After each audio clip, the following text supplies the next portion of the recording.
Okay, so today we're going to talk about a very important topic, which is that of financial resilience within voluntary sector and cultural organisations, something that no doubt is at the forefront of many of our minds, given the economic context.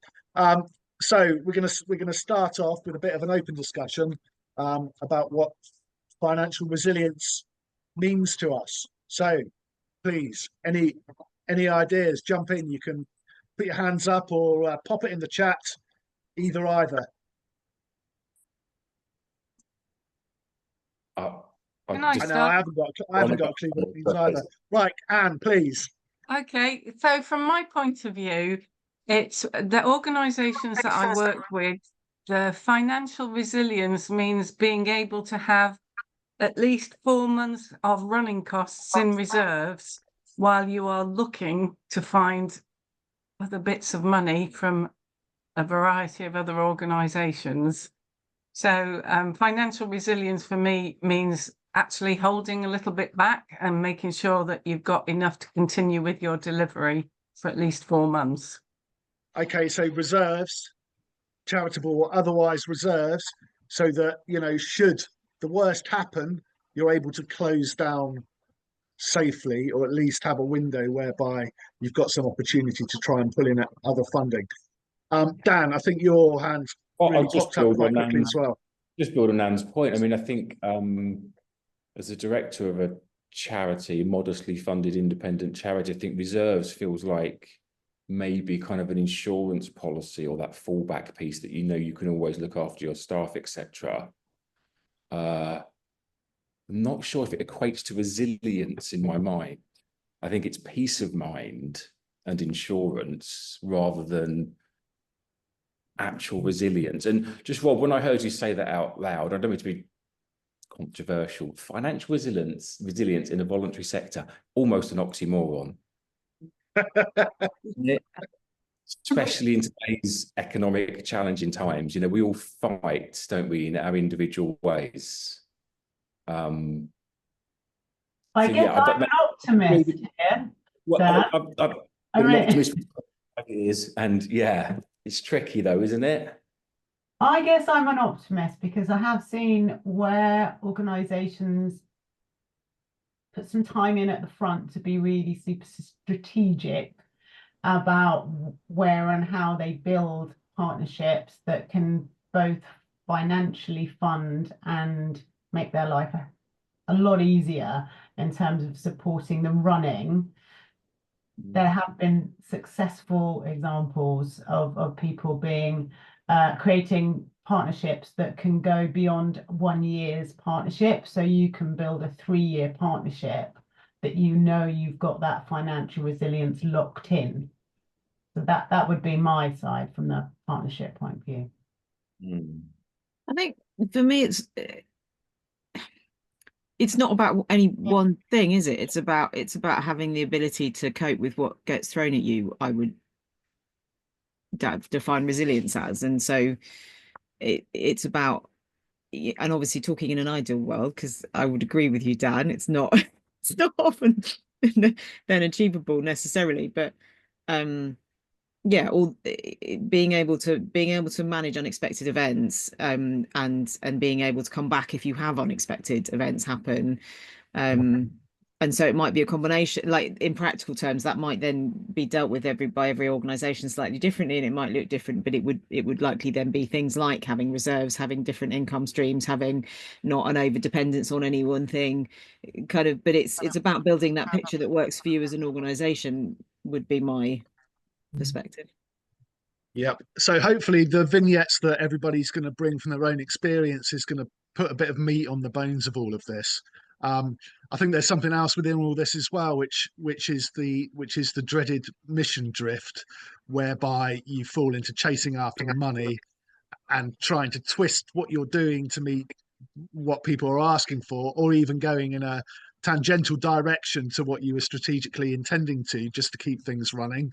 And I think that's something that comes across leadership of voluntary sector with surprising regularity, probably, and it takes discipline and planning, and being quite strategic to try to avoid that. both within, you know, your top executive and also within your board of directors that sometimes may want to jump on the next new kind of shiny thing that looks like an opportunity. Yeah, and I think resilience is also, we've got to just be honest with us about the cost of living, you know, national insurance, etc. All of those things. Whilst you might have a partnership, Lou, and that's kind of 3 years worth of strategic development work, that top bracket in that kind of spreadsheet of income versus it's the bottom bit, the expenditure that can move and challenge you. I think it's difficult. Some of us that are kind of grant funded, you know, those grants that don't go up. If you're like a kind of a 3-year Arts Council grant, you know, it's locked in, but everything on the bottom half of your spreadsheet only goes up. So there's a kind of very resilience in managing that gap every year.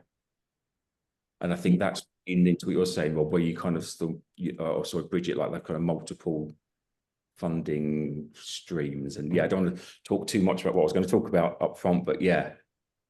I think that's important. Yeah, I completely understand, Dan. And I think it's also, you mentioned it earlier, about diversifying and looking at, sometimes you've got assets or knowledge that's actually something you can put a pound sign to without realizing it, in different, and that's one of the things that I'll talk about later. In sometimes you think that corporates or businesses are, you know, over here and never the twain shall meet, but actually there's certain, I'm not necessarily keen on the term soft skills, but there's other things creatively that can be very useful if positioned with the business in a different way, but I'll cover that a little bit later. So they can actually help with the nitty-gritty administrative stuff that you're talking about at the bottom. It doesn't necessarily have to just be about the money. Yeah. Right, it's really helpful. I'm going to suggest that we move on because we're 20 past now. So we're falling behind time. So without further ado, let's hand over to Helen, who's going to be the first one of our speakers even. Yes.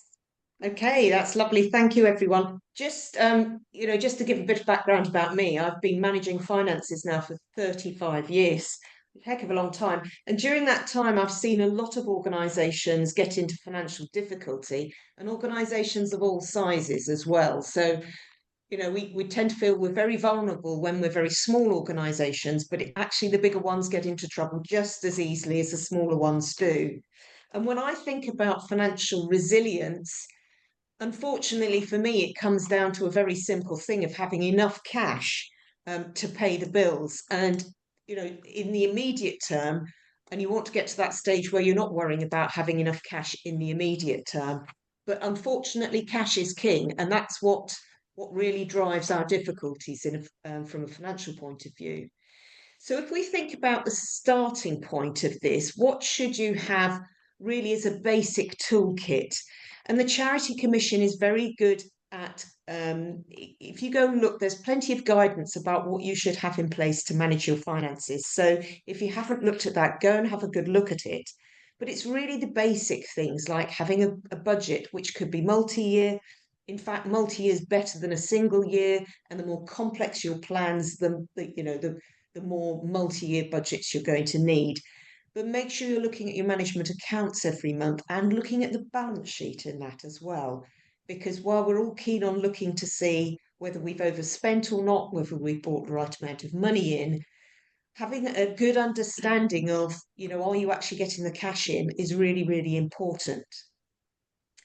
How much resource you have to do all of this is going to vary enormously by organisation. I'm also a volunteer. I'm a volunteer treasurer and have been for a long time. And I've worked with organisations who are just run by volunteers. So we have different levels of resource and skills within our organisations. And not everyone has, you know, accountancy skills to be able to do cash flow forecasts.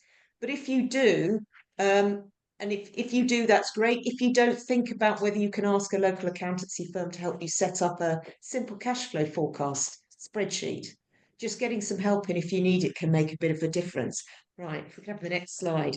So one of the most important things I think that's a bit more strategic in this is about understanding your financial model.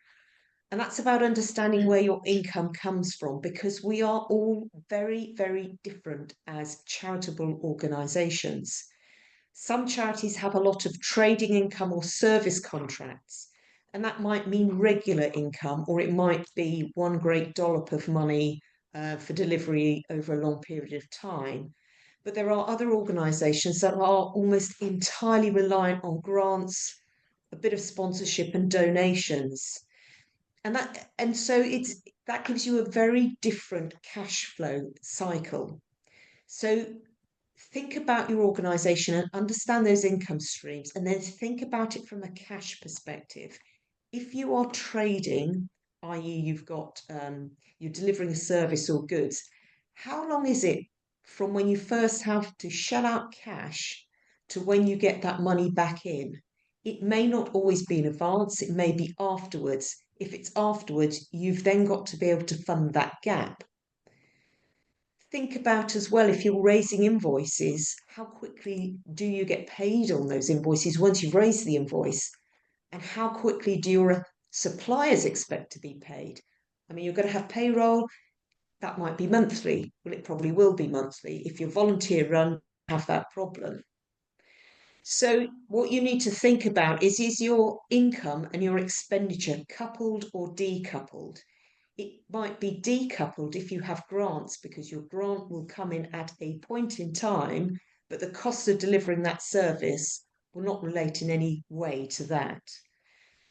And the other thing I would say to think about is how much control you have over the demand for your services, because some organisations have very little control, others have a lot more control. You might decide how many people you're going to serve, or it may be you are a helpline, you're providing a price, you're providing services, and you don't really control that at all. So that can determine your expenditure, and you may have less control over that than you want.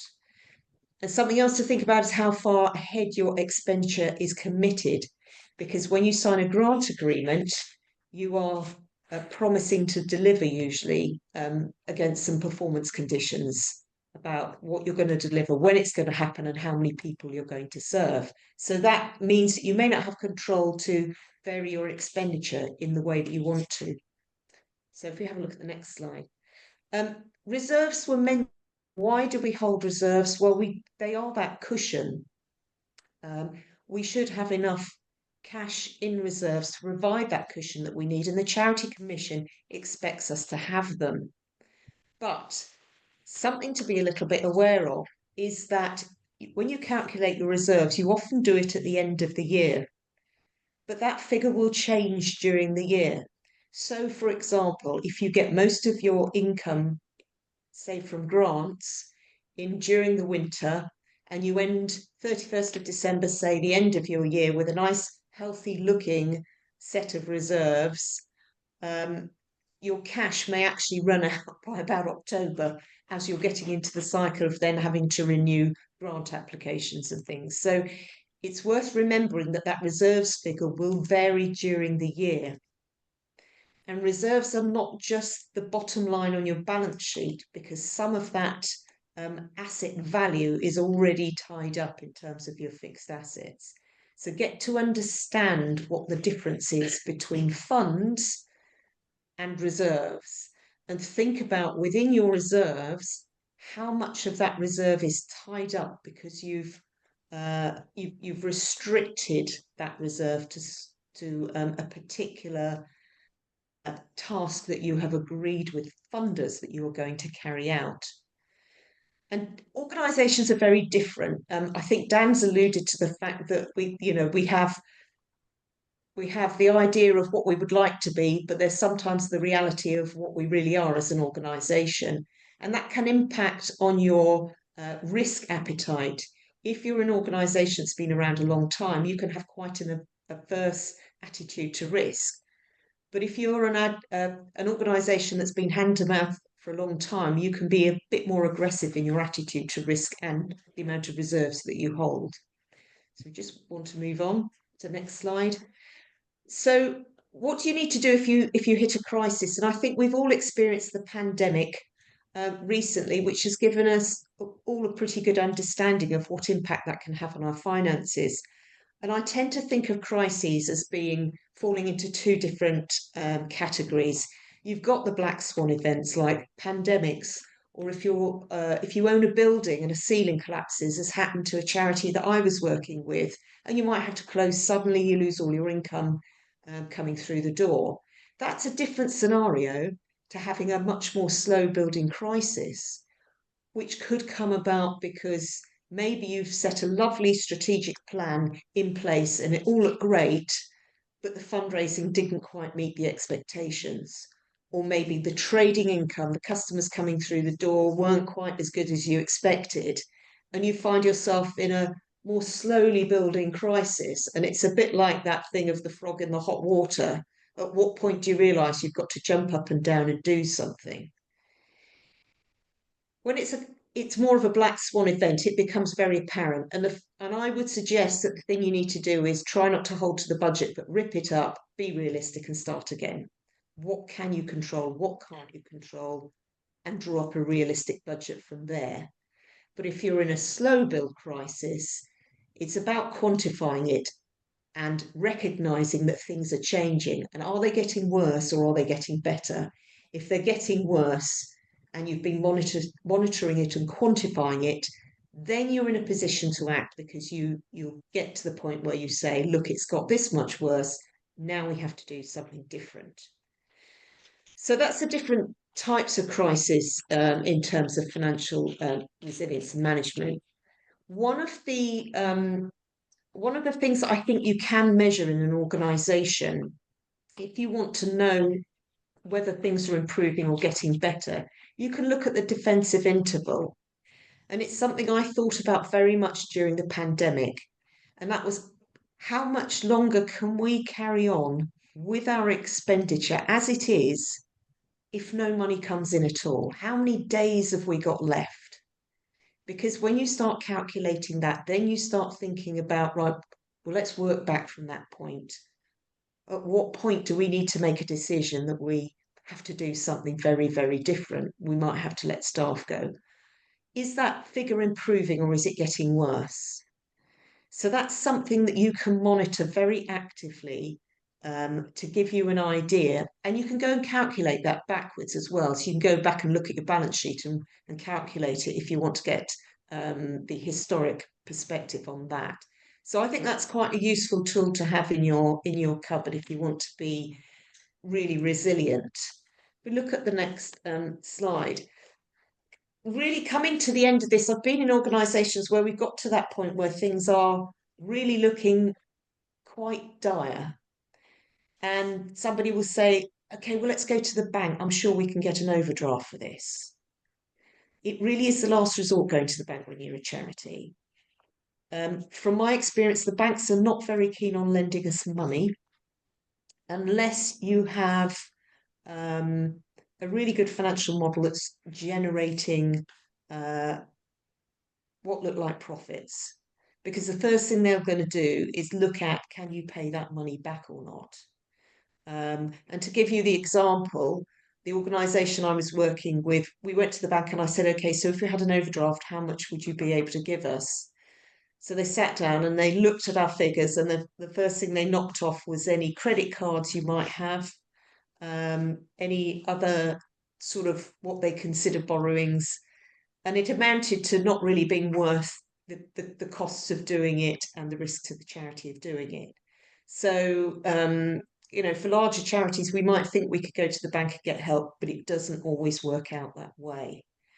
So I've rattled through that really quickly, but the reason I've rattled through that quickly is I think it's a bit doom and gloom when you start talking when the finance director starts talking in those terms, it's always doom and gloom. How many days left have we got? How many days left have we got? So I'm going to hand over to Emma, because Emma will talk about generating income, and she's laughing away here because she knows it.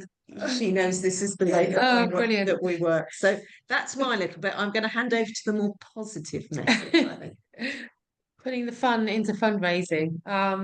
Next slide, please. And the next slide. So I think, Helen's kind of talked about budgets and financial constraints and, what happens when we're taking a nosedive. We've got a black swan event going on. And it's really looking at diversifying those income streams. And obviously, we've got Dan and Lou, who are experts that are going to come in and support also with this part of the presentation. So if you look at your fundraising, and I'm going to really kind of canter through this. So if anybody at the end's got any questions, you're more than welcome to email me, or we can, kind of do a Q&A. So the why and the what, really, and that it really is driven by your mission and your impact. Why are you existing? What do you want to do? What is it that you want to achieve? And the way to think about this is really to be strategic about it, to involve your teams, to involve volunteers, to involve your trustees, and look at things like a fundraising strategy.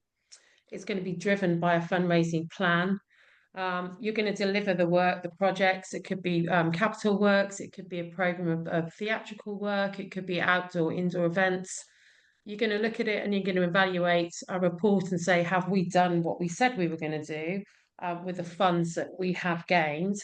And then, and this is a really big one. And a lot of people in fundraising forget to keep in touch and say thank you, because at that point, you can then ask for more funds, or actually, when you're saying thank you to people coming for events, everybody that you could engage with is a potential funder. So it's also looking at it that way.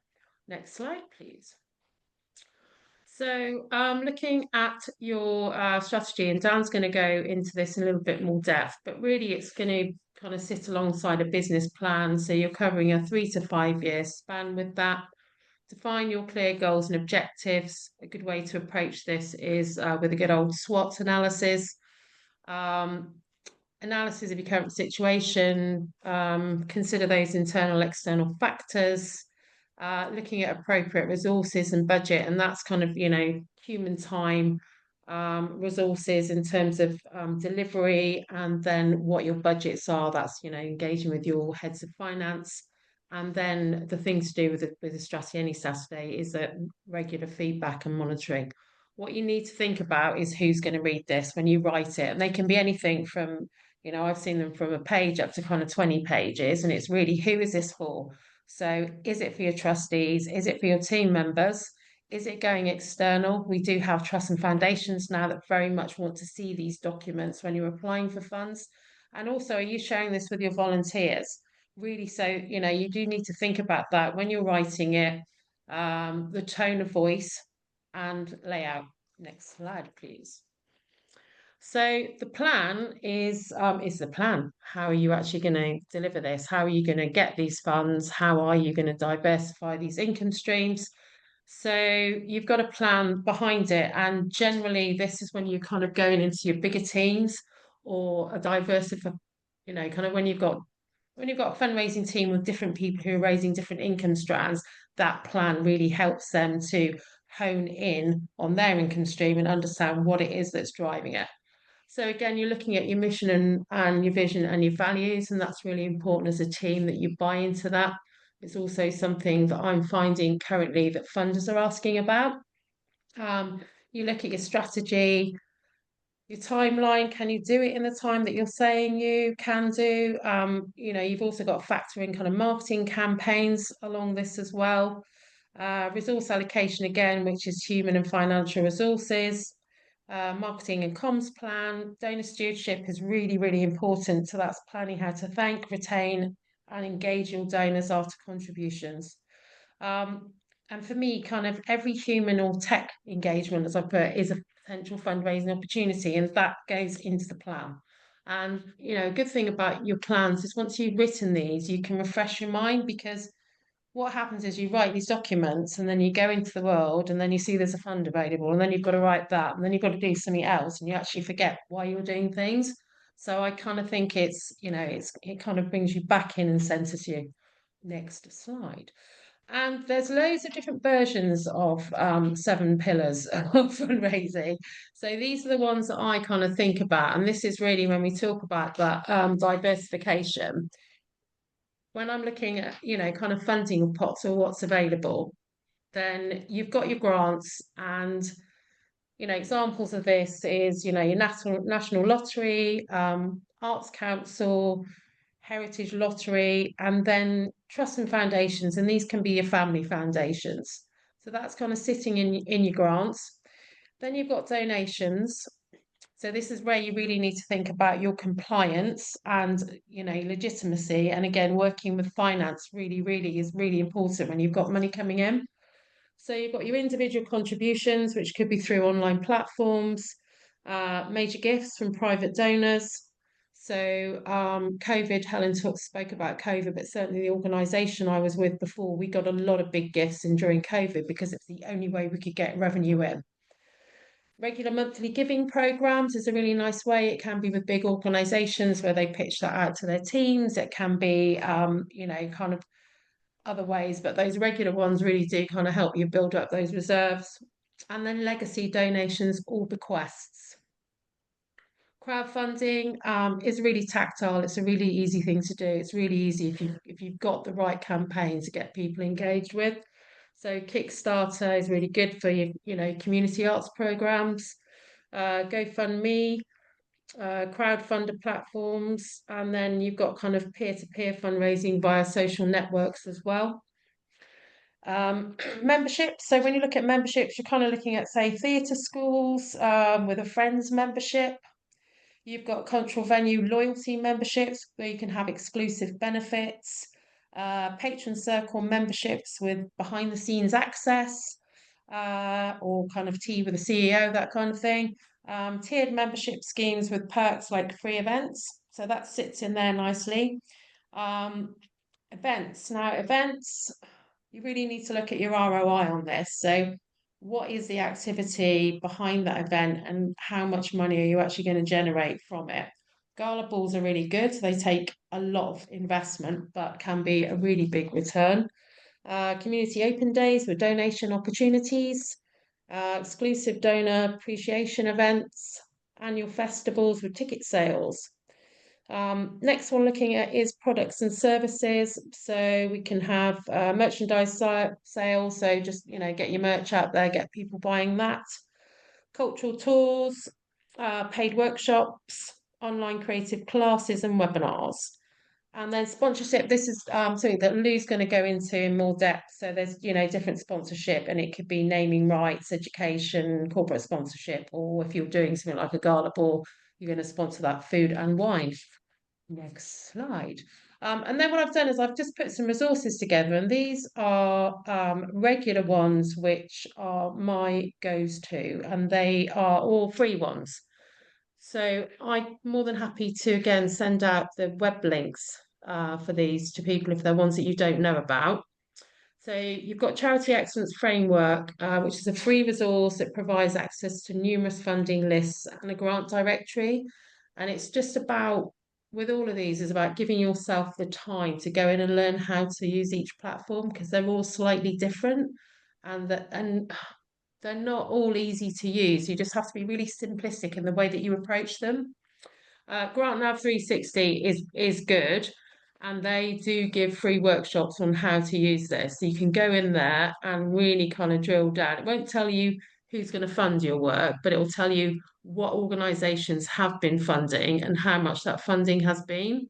So I really do recommend that one. As I say, they do run free workshops. Grant Funder is a subscription-based service. They often do kind of like free trials and that kind of stuff. So if you've got a project that you're looking for, sign up for a freebie and then kind of like basically drill down on the database. You've got your government search engines, Charity Commission, Get Grants Funding Finder, which is again free resource, and the Directory of Social Change. Next slide. We are going to send out the slides after this as well, so don't worry if you don't capture everything, and there's some more resources that we've built in to the end of these slides as well with lots of links, so we'll add to that and send them out afterwards.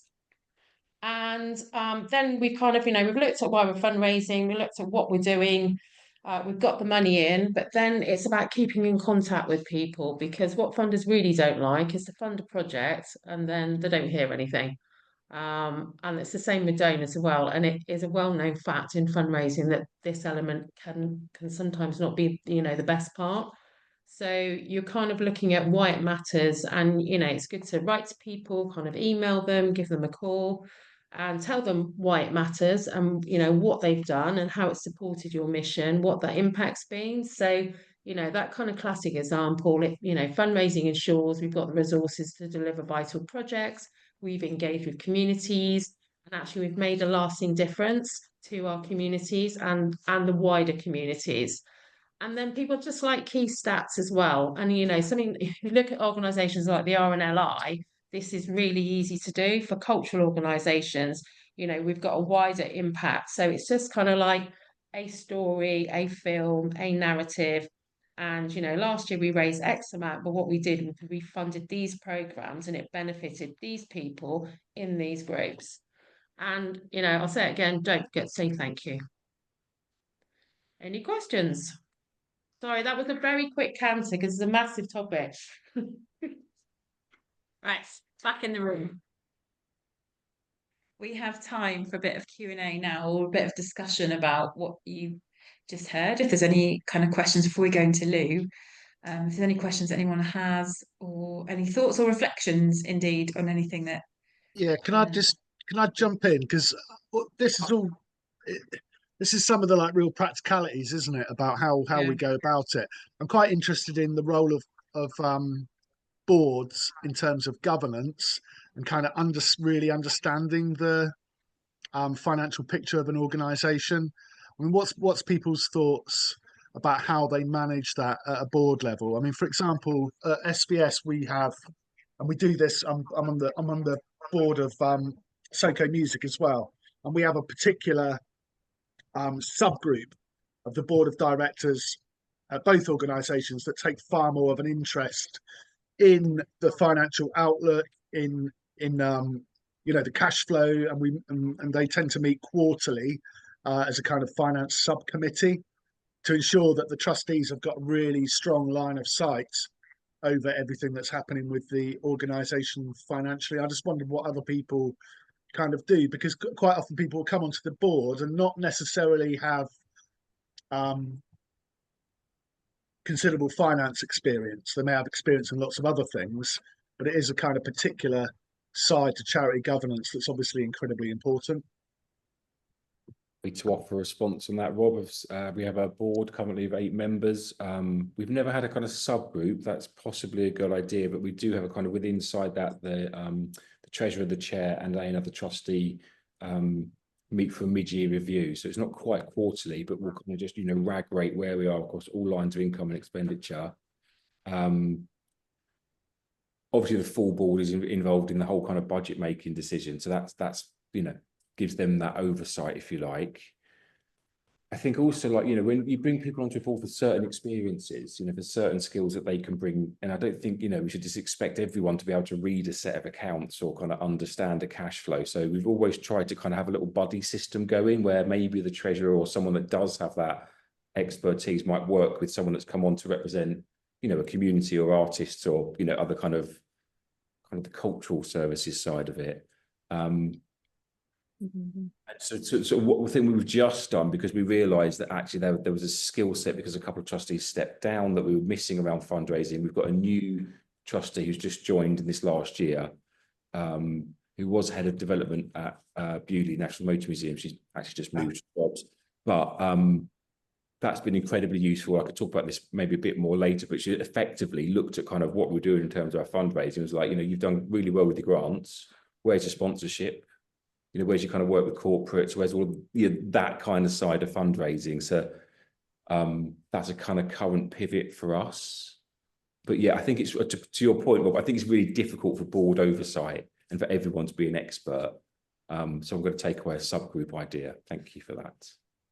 Yeah, that's an interesting about the sort of mentoring and shadowing and trying to bring people up to speed to have the necessary knowledge to be able to have some kind of oversight. Because when it boils down to kind of legal liabilities, it's about the entirety of that board having an understanding of where the organisation is financially to a reasonably kind of robust level. Any other thoughts? Go on, Bridget. I was just going to say, I think that's interesting so I, as well as working with Artful Scribe, I work with Opera Closer, an NPO based at Mast, and that we have a quarterly finance meeting for our board meeting. So the finance meeting is people who have more of that expertise, and they will recommend actions to the rest of the board, and then that goes through the whole board get to then see the accounts. But in general, I'd say the rest of the board will usually take the recommendations of the finance committee. And I think that has real positives, and it works really well for Opera Close. But it is making me think we're reviewing.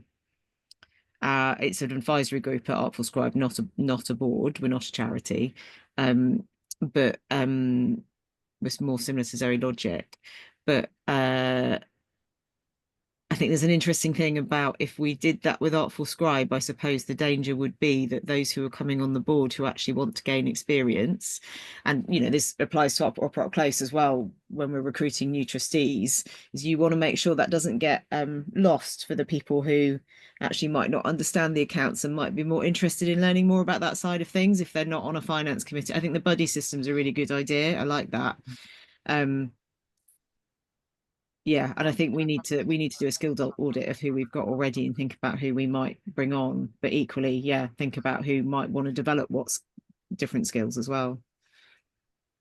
No, I think that skill audit thing's really important as well, isn't it? Knowing the skills that you've currently got on your board. But I think, like you were just saying, Bridget, sorry, and I interrupted you, but I think what you were also saying is what I was thinking, which is some people go on boards to be a trustee to also learn some new skills. So I equally really like the idea of buddying up, because particularly if you're interested in people who aren't normally putting themselves forward for boards and for trustee roles, or younger people, or having the opportunity to learn with the whole trustee group and having some of those buddies with particular specialism. But also I think about the buddying both ways. So looking at your whole skill set and thinking about, well, if I'm learning from somebody with a finance background, what can they learn from me? So you've got that kind of dual buddying thing. But it's really, really nice idea.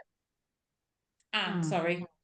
Sorry, I was going to add to the conversation that one of the things that I found really useful is finding the firms of solicitors that offer free training to you as a trustee or a governor.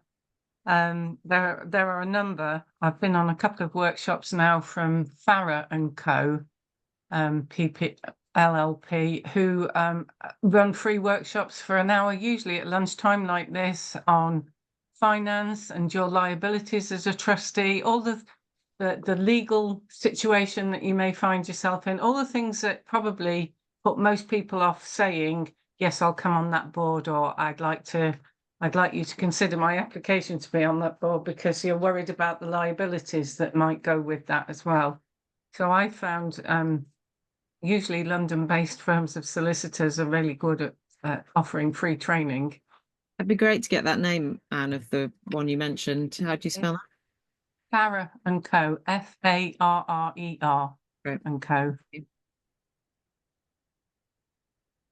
And that's really helpful. We'll share all of these resources that come out at the end as well. And similarly, I think there's other accountancy firms that do some online free support for charities as well. Were you going to say that?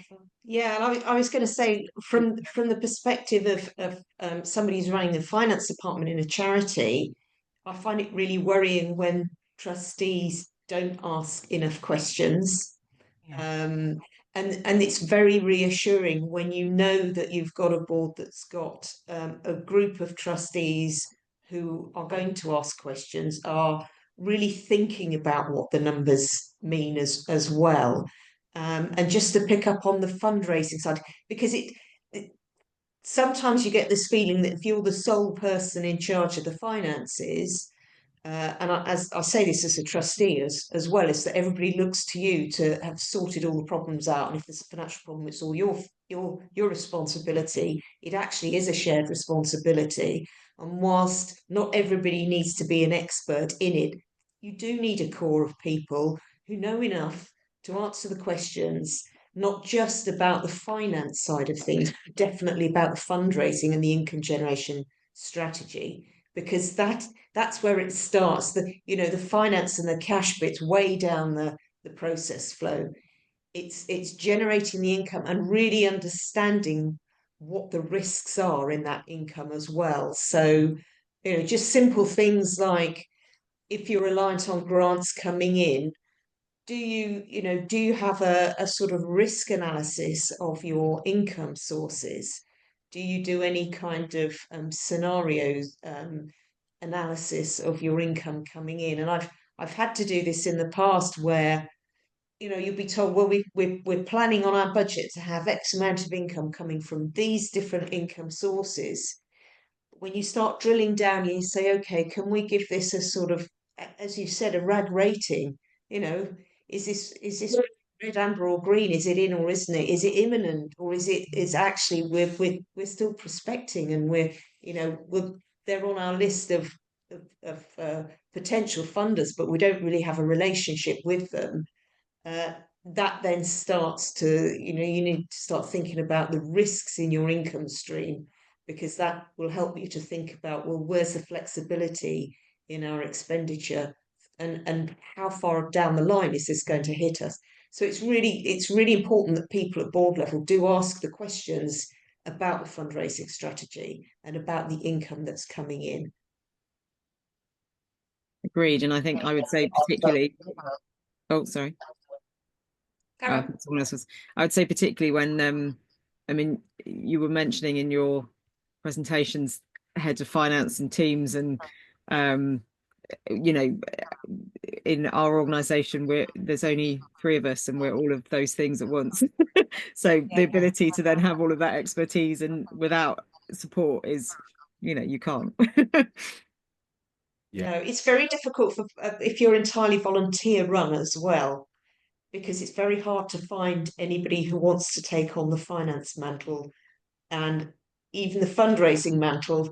People might have in their heads running jolly events.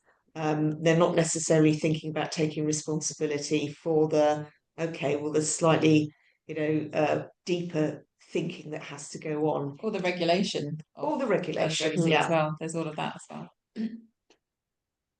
Shall we move on and invite Lou? Lou, do you want me to share my screen, or do you want to share yours? Yeah, if you can share yours, that would be great. I'll just run through and just say next slide. I think most of the things I'm going to share echo a lot of the things that have been said already. Let me just, there we go.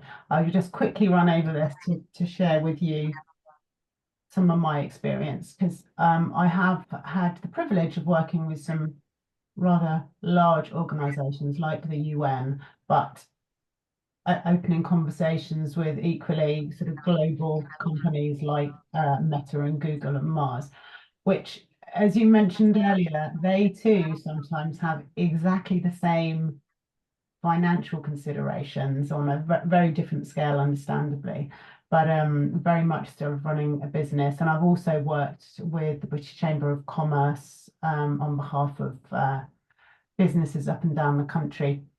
So all of that. I've also worked a lot in advertising, and that's very much about connecting with brands and corporates and what they want to see by the organisation they're partnering with. So the mix together, hopefully I'll be giving you some useful information to take away, and you can apply to not-for-profit sector. Next slide, please. That's just a little bit of Paddington there to make you smile as well. She is later. Can I have a next slide, Emma? Are you? In theory, sorry, Lou. That's all right. I think if you go down on the If you took that little right-hand side, yeah. And then sorry, different laptop. So one of the reasons, or like the considerations when you're looking at why to look at partnerships, it definitely can bolster and add financial support, but it's not just that. If done well, you can actually look at extended learning both ways, research and development to be able to plan for future-proofing your organisation. You can gain exposure, amplification of your messaging and any marketing you're doing.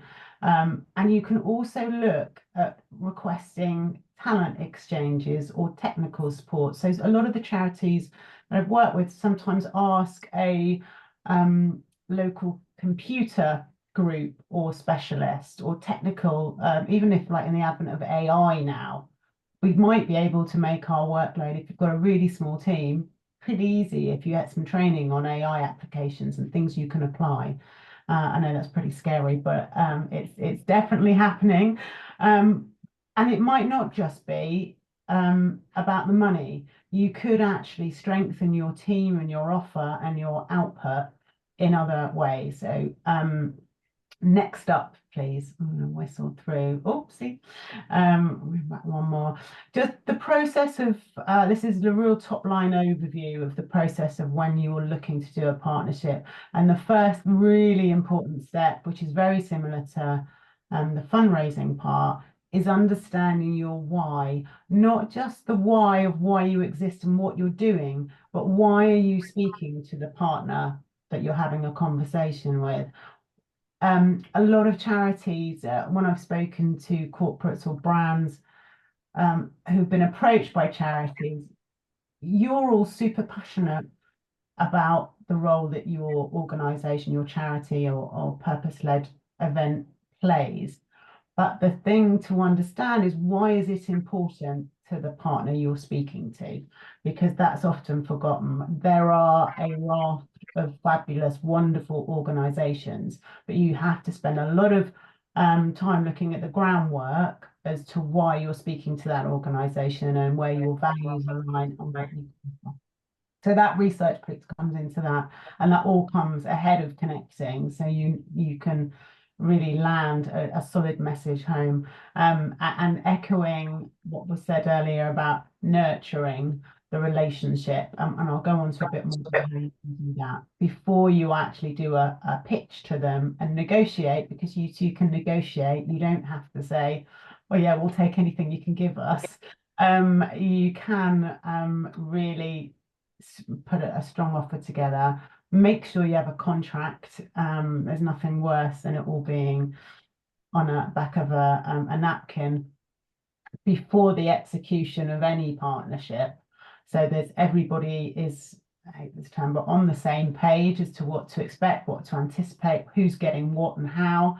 And then you can build on that after you've had a successful year one. Next slide, please.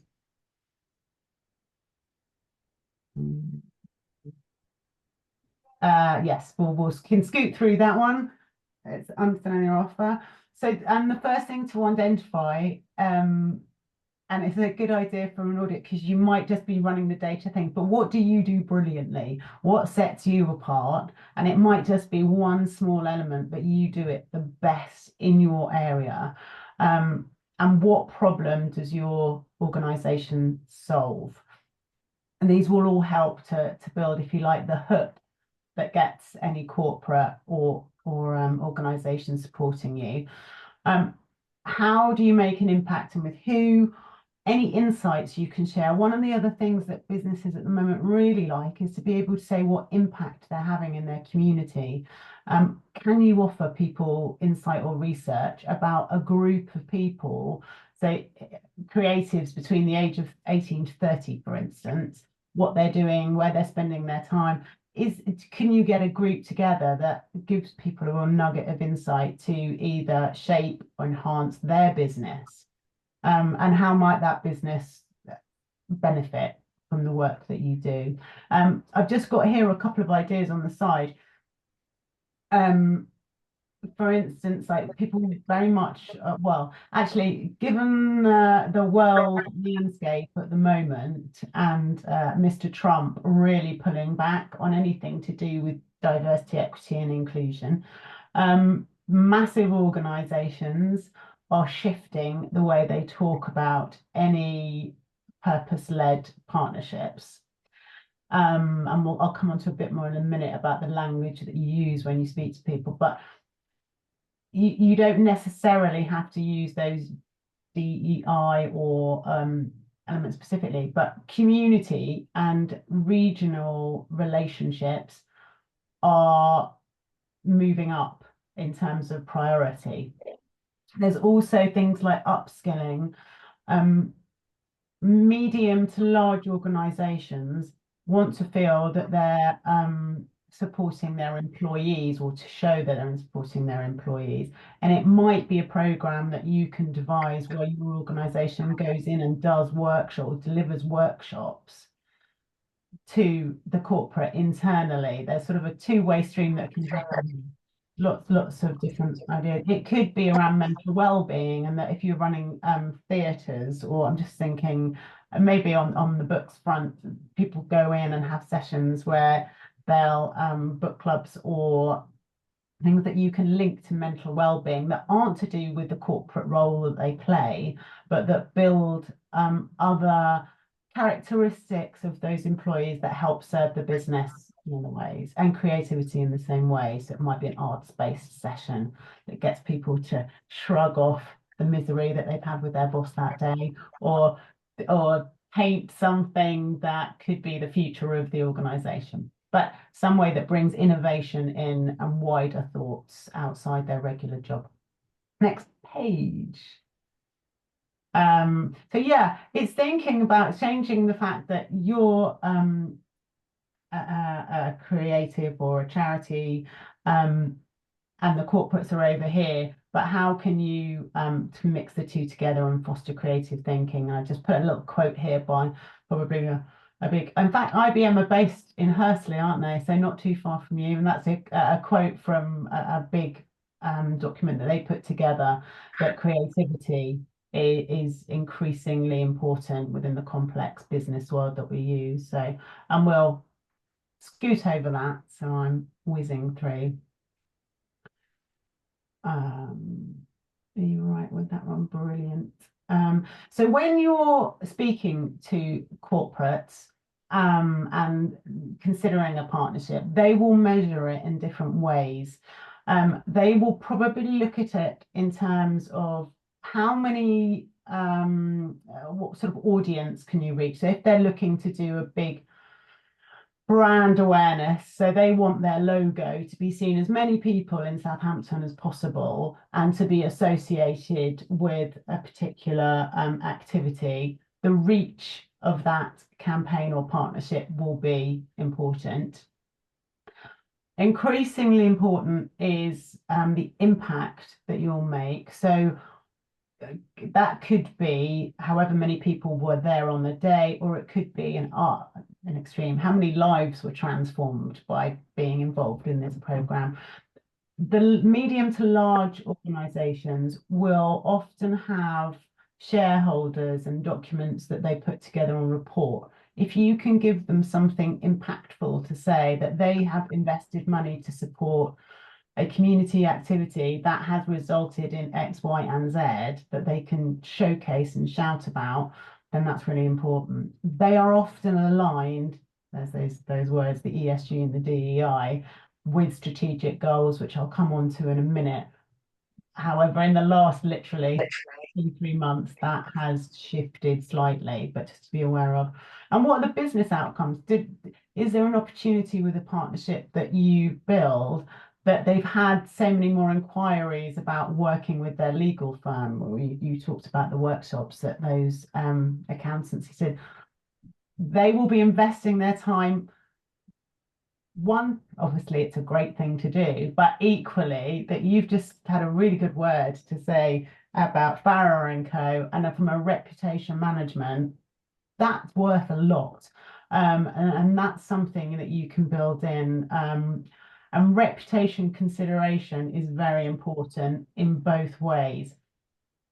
Businesses with any clout will definitely want to align with a robust organization. So you'll need to present to them that you ideally, like all your credentials as to why you're a great organization, what you deliver, and that you're robust, that there's not going to be any sort of news headline about something that the charity has not honoured or delivered. And those business outcomes are really important. Next slide. So yeah, I just given an overview because in the last 3 months, the SDG goals, the Sustainable Development Goals, have been really important with medium to large organisations, and you can potentially link your activity to one of these goals to say this is an area that you work to build on. And with the larger organisations, say for instance, like PwC and HSBC, very much have these core goals in their stakeholder reporting documents, and you can usually find those when you're researching. For instance, if you had a whole list of all of the medium to large organisations in your area that potentially have a nice big pot of cash, and they're looking at who to invest with or build a partnership with, you can often find their reporting documents or their ethos, that they align themselves to one of these goals. So they can be quite useful to put in any conversation, that people instantly say, oh, well, that's great. That ticks off one of our reporting box, which releases a budget, a conversation. So next slide, please. So in a very simple way, as I've just suggested, almost have a map. Businesses in your area, small, medium, large, and they can be, why are they potential partners? Have a little look, top line look at them. What is, quite importantly, the language that they speak as well, and how that aligns to your core messaging, and what hooks you might use, and who you might contact and why. And I'll come on to that a bit more as to how you identify who you contact and why. Next slide. How am I doing for time, guys? Are we? Right. You've got about, I suppose, if we want to do a bit of a chat, you've got about 5 minutes, because we need Dan's reflections as well. So maybe max 5 minutes, Lou. Yeah, no problem. So that sort of I've got here yeah, identifying those ideal organisations. Where do you match the offer, your interest, value, and ethics? So that's all super important. You can really simply do a bit of research on that by putting the name of the organisation in, looking at the news and any Google search, and see if there's anything defamatory or anything negative in the news that actually that's not going to align with our value and ethics. Or is there celebratory stuff? Say if it's book festival, we were talking about festivals. Is there anything they've sponsored in the last couple of years that they've had their name aligned to? Because at that point you can get an idea as to what space they want to be in and what they're interested in. I'm going to scoot onto the next slide. Yeah, so who are you going to call? If you see the title partnership managers, that's probably not, or partnership director, it's probably not the person you want to speak to. They usually have a commercial remit where they are the ones looking for the money. They're looking to get in. So certain organisations will be so when I worked at the British Chamber of Commerce, I had partnership director as the title. I was looking to get together with people who wanted to spend money to support the British Chamber of Commerce. All of these others that I've ticked are good people to connect with, because the marketing and communications, not so much at the moment with DE&I ESG, but the marketing and communications and the CEOs are the ones with the hands on the budget. Next slide. I'll just rattle through. I can come back to all of this. So in terms of reaching out to these people, it sounds really obvious. Use your immediate contacts. You talked about people on your boards, on you as trustees. A good person to have as a trustee is someone with a really broad network that can leverage personal introductions, because there is still very much people by people. So you can have all the stats, but if there's not a connection that you can build personally, it's a lot more difficult. Ask people to give you personal introductions. Go to events where you know that they're likely to be, and be confident to explore. Go on to LinkedIn. LinkedIn is awesome for just being able to reach out to people. I do pay, I think it's the next level up from free, so I can direct message people. And you will be amazed by the amount of people who do come back to a direct message that is honest, authentic, open, and says how you might be able to help each other to have a 20-minute virtual conversation or coffee to see if there's something to discuss. I've been invited into number 10 5 weeks after reaching out to somebody who I'd never spoken to before in my life, just by having a really open and honest conversation, not with, can you give me money, we want you to join us, but to say, can we explore, can we chat, we do X, Y, and Z, we know you're interested in that. And that bit, we know you're interested in that, comes from the research, and simply looking at those core people on LinkedIn.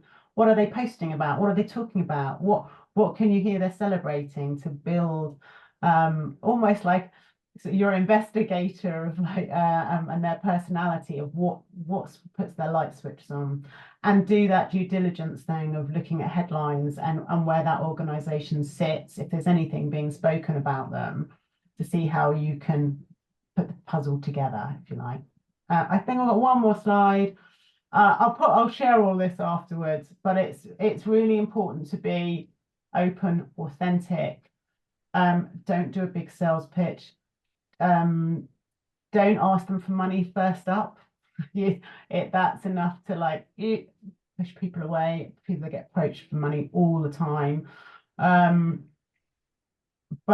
And think about long term. Don't just think about something as a quick fix. Put that sort of your want list together and versus what the organization might want, and put the strategy together from there. How am I doing? Right, I think there's one more slide I'll just run over. Oh no, I'm going to share all that.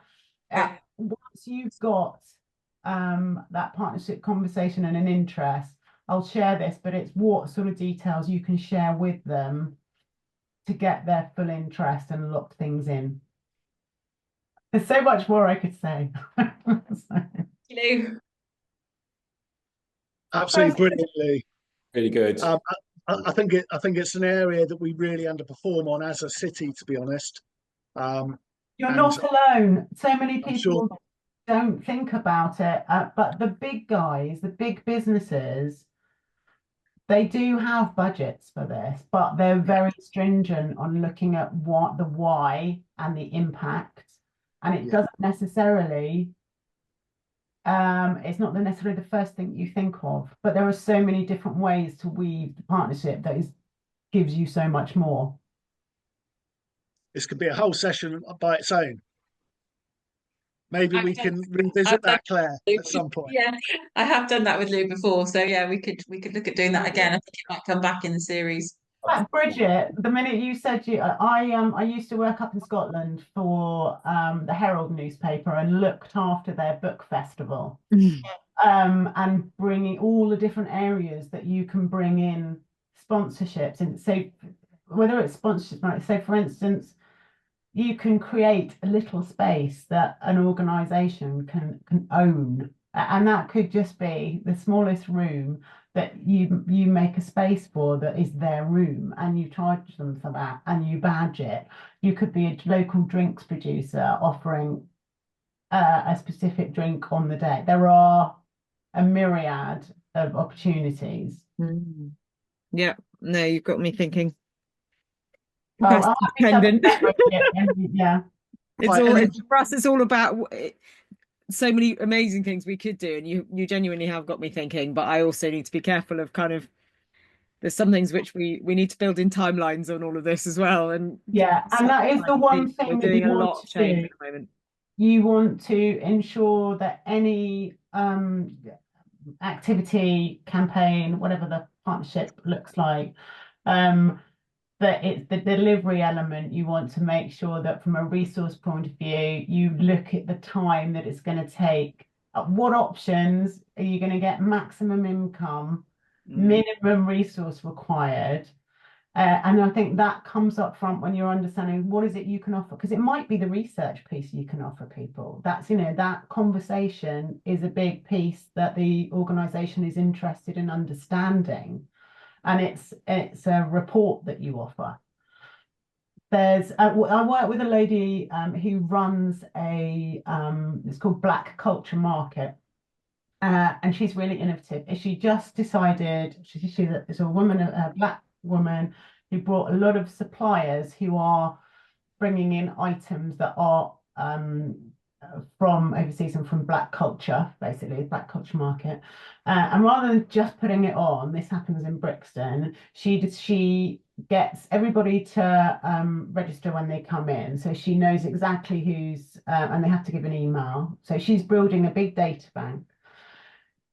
To cut a long story short, she's got a whole load of vendors, a whole load of stories she tells, a lot of content around it. And then she invites big suppliers who are interested in understanding emerging markets to come. And people like Procter and Gamble and Unilever, like who bring all this massive budget because their core audience is that's household items. They then invite her to come in and give a talk and bring core people from the market, and they pay her to do that. So she's only there in that time for an hour and a half. She brings, it's a great thing for the people attending the markets taking a stall because they're promoting their product, but Unilever are learning a lot about their core potential customers. And she gets paid about 15k for an hour. Oh, crikey. So yeah, that's just to give you just some food for thought about how you diversify, and don't just think about it badging or just give us money. Yeah. Right, perfect. Shall we let's move on. So we've heard from Helen about the stark realities of finance, the figures on the page, but the importance of strategy and planning upstream from that. We've heard from Emma about the importance of looking at strategy and diversifying where our money comes from.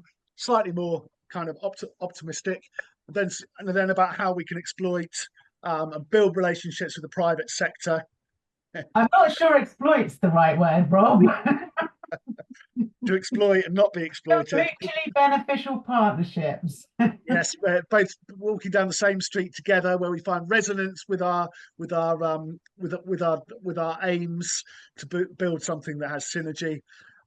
So now let's move on and hear from Dan about his kind of real life experience of founding and developing financial resilience within a well-respected local arts organisation. Dan, please, over to you. Thank you, Rob, and thanks for the well-respected. I guess just for some context, I do know most people here, A Space Arts has been going for nearly 25 years in Southampton, born out of an artist-led organisation that's myself and a couple of other friends. We've grown to be a charity, we're an Arts Council NPO, and the visual arts and visual artists is at the heart of absolutely everything we do. And I'll kind of hang on to that because it's not always apparent that it is, but that's the kind of core mission. I guess I was thinking about this, like, reflecting a little bit and thinking that it's quite simply about being adaptable and about being a bit fleet of foot. And that's easy to say, but I think as a kind of organisation that's kind of grown from an artist-led movement, you kind of baked into your DNA as an organisation the necessity of survival. And that talks to resilience. You survive because you'll adapt, because you'll see opportunities and learn how to kind of take them. And I guess that I was thinking that also sort of sits in the world of, I think the word entrepreneurial can be misused. And I don't mean entrepreneurial in terms of taking like big financial risks in the pursuit of big financial, I mean like cultural entrepreneurialism, where it's kind of more like, yeah, we'll have a go. There's a purpose-driven benefit to it rather than, a kind of a financial return. If you can build financial resilience through that because it's a new project, for example, that would make a lot of sense. But I think, the word entrepreneur can be, I think, misused at times in the creative sector. And I guess, just to give you a kind of some examples of, I think, how we've adapted. So we grew from one single gallery space in Old Northern Road, and saw opportunities through empty council buildings in the city. And that was, for us, a way of opening up more spaces and kind of creating more cultural infrastructure, which I kind of touched on right at the start. And by that, I mean studio spaces, galleries, those sorts of physical buildings where artists need those to make their work, but they also need them to have that interface with the public. So that kind of infrastructure in the city. And for us, yeah, we recognised early on that the council had lots and lots of buildings. We recognised they would be a better partner because we'd attempted to work with kind of private landlords, and they just looking at the bottom line, where the council will quite rightly look at kind of public benefit. And that has been a model that's worked for us. So that was about entrepreneurialism without any kind of capital financial risk involved. But if the visual arts are at the heart of what we do, why am I sat in a heritage building? But I think that speaks to both the opportunities that we saw and the opportunity with the council. But I think we've done. I'll swing back to God's House Tower. We've done lots of things over the years. For example, public art projects. And when we started this off as an organisation, we didn't think working with developers to satisfy a Section 106 agreement would be a good income stream for us and create opportunities for artists. Well, we saw a little kind of opportunity. In fact, we had one public art project that then blossomed into, well, we're still doing them 10 years later. And Rob touched just briefly on mission creep.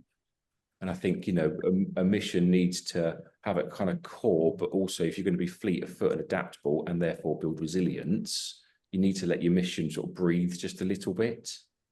I think that's quite a hard thing for sort of to hold sometimes.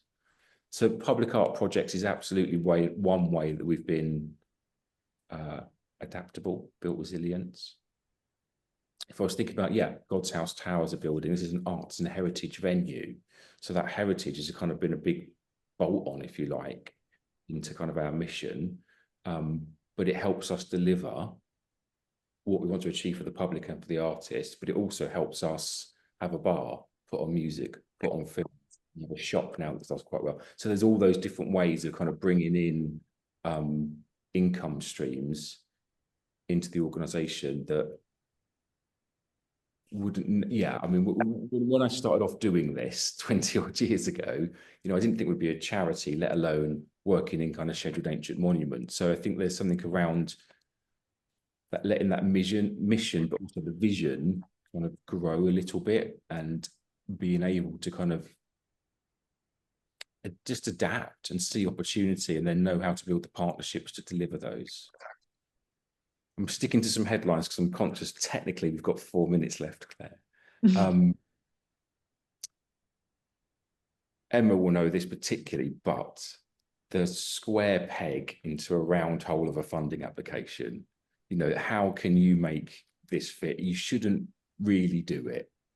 But anyone that's ever sat in front of a funding application before and seen this opportunity, you just have to kind of make it bend, or, if it's an Arts Council MP application, there'll be some hoops they'll throw in there that you have to backflip through and land to able to get the funding. That is all about being adaptable and being fleet of foot.